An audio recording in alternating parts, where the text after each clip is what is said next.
If you're sitting your IAL biology exam, so listen carefully. From my experience teaching this subject over the past 20 years, most students lose marks for reasons that have nothing to do with their knowledge. Here are 5 mistakes you should avoid to earn the grade that you've worked very hard for.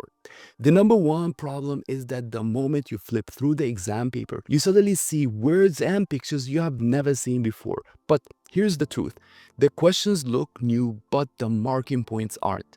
Examiners will always use keywords in the question that will trigger things you have already studied in your notes and you have seen in other past papers. So train yourself to spot those keywords, then write any relevant point you know.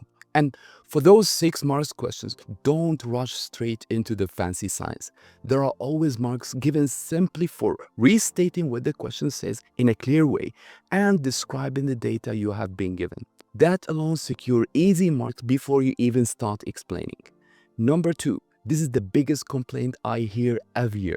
The exam was too long. I totally agree, but there is always a strategy to fix this problem. Your revision must include full papers, solved under exam conditions. If you got used to solving and posing, you will of course find the exam way too long. At the start, you will struggle to finish. That's very normal, but after solving few full papers, you'll start finishing 10 to 15 minutes early, which gives you enough time to check calculations, add missing points, and upgrade your answers. Number 3, keep in mind, biology exams are not about perfection. There are more on how to collect marks. Compared with many other A-level subjects, grade boundaries in biology are usually lower. So don't let one tough question break your focus.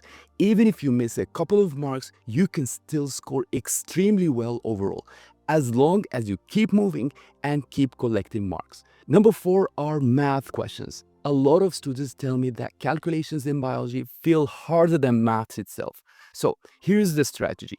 If math is not your strength, leave those questions until the end of the exam because a calculation question can sometimes take up to 10 minutes.